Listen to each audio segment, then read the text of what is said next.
guys, how's it going? Welcome back to another video.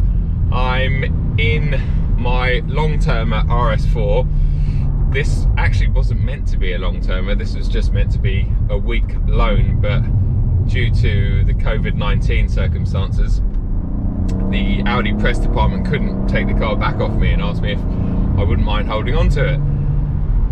Obviously that sounds amazing, but the reality is the past 6 or 7 weeks we've all been in this lockdown situation, which has kind of meant that I haven't really been able to drive this car properly. You know, I've driven it to the supermarket a few times. In fact, I've only done about 200 miles in the past 7 weeks, so I haven't really had a chance to explore and enjoy it properly like I'm doing more so now.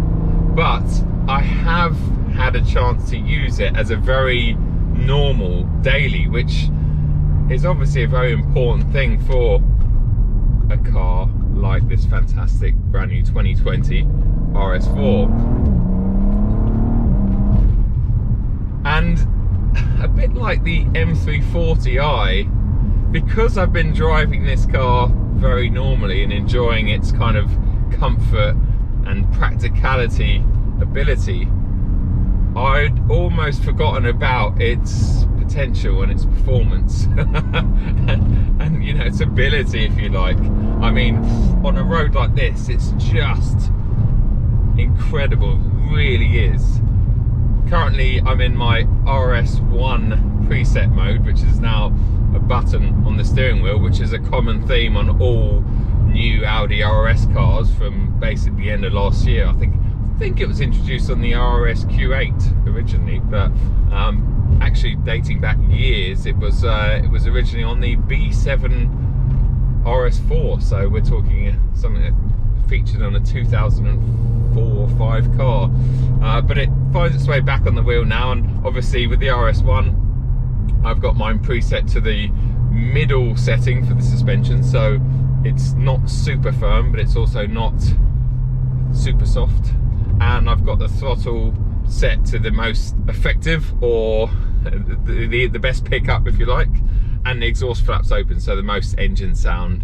The steering, I've got it as light as possible, and it's actually not too bad. I like the weighting on this steering.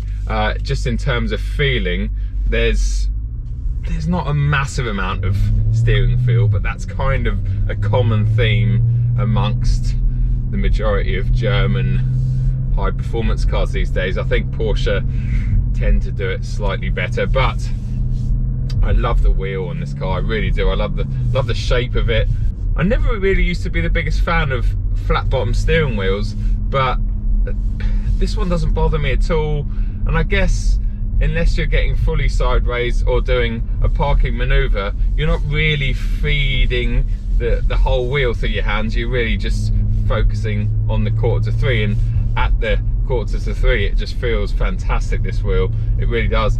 The little paddles in the back are nice, and everything about this cockpit in fact is really nice. I've talked about it when this car first came out, the pre-facelift in 2018, and I said I really like the cockpit, and I like the small subtle updates they've done here. Some don't make sense, like getting rid of the MMI controller down here and replacing it with a completely useless little ashtray compartment that's just too small for anything bar a couple of pound coins.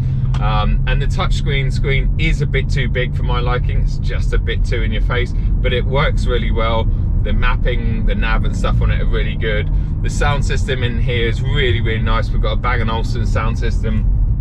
I believe there's a second level of Bang & Olufsen, so this is like the entry level, but to me it sounds good enough. I love the spec of this car, pan roof especially, it's brilliant. You've got the blind that opens and closes, but even when it's open like it is now, there's quite a shade up there, so it's not too much sunlight coming in, but you can close that right down for really bright days, but I don't know why you would. Let's just enjoy this bit of road that we've got coming up.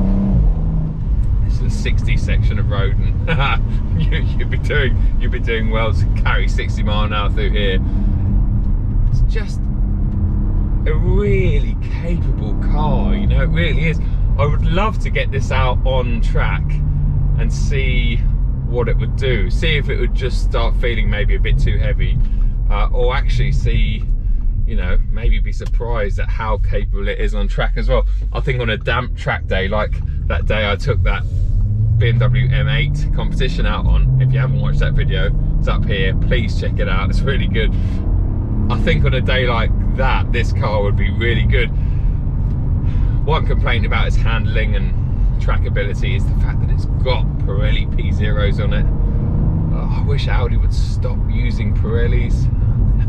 I mean, they're not horrific, but they're just not great. And I think with the very latest R8s, they've finally given in and spec'd it with some Michelin Pilot Sport 4Ss, which are so much better than the P0s that were on it before. And what's that done? Well, it's transformed the car. It's given the R8 more front end grip, got rid of some of its understeer, and just given it a better overall feel. And that's literally down to just changing the tyres. I know they said they tweaked the suspension on that, but I honestly think it's just the fact they've gone from a really hard Pirelli P0 compound to a really reliable and grippy Michelin compound. So I would love to feel one of these on a set of PS4Ss.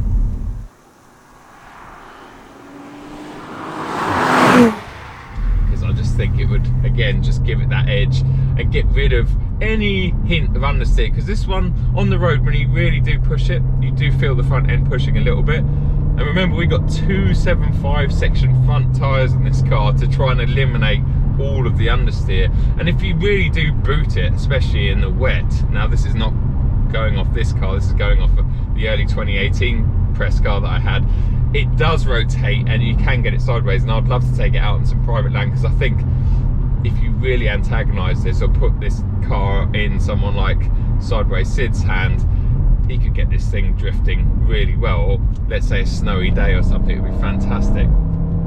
But yeah, its ability and its speed is really quite incredible.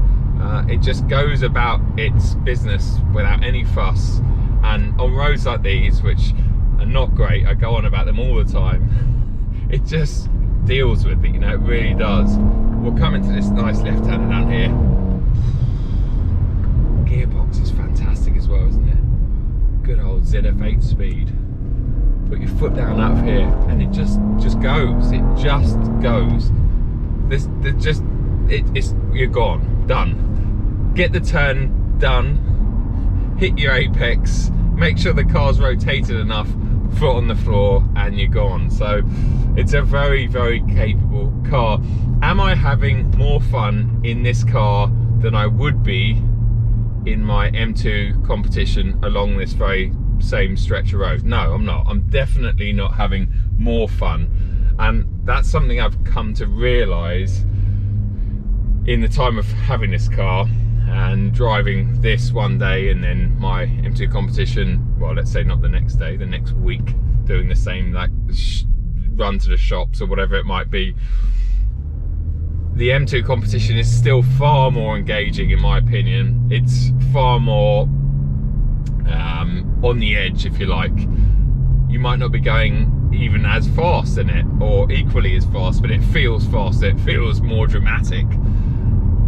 And I guess that kind of sums up the two brands. I think BMW M, although sometimes or a lot of the time you might not be going any faster than you would be in the equivalent RS, and I'm not saying the M2 competition is the equivalent to this, but in the BM you feel like you're going faster and it gives you more thrills, whereas the Audi RS just always goes about its business without too much fuss and drama. And yes, cars like the RS6 and 7, you do get that nicer, more dramatic V8 soundtrack, and in this one it's a bit more of a subdued V6, almost muffled, but again, I don't mind it. I think it sounds pretty good. Let's just do a nice little launch here because we can. Okay, let's just turn that off. And so, ready, here we go. 60. That initial launch off the line is really, really impressive. I forget the figures, is it 3.9 to 60 miles an hour in this? Something like that, but wow, it's just impressive. It really, really is. Steering rack's a bit slow, but that's only again because I'm used to the lovely rack that's in, say, an M140 or my M2 competition, which is a lot of a faster rack, if you like. Less turns lock to lock, whereas this one's a bit slower, but that means you can be a bit more accurate with it because it's not too responsive, if that makes sense. But everything else, I mean, I really like this car. I think it's great, and I think a good telltale sign of how good this car is when you go on to something like Auto Trader and you have a look at used prices of it.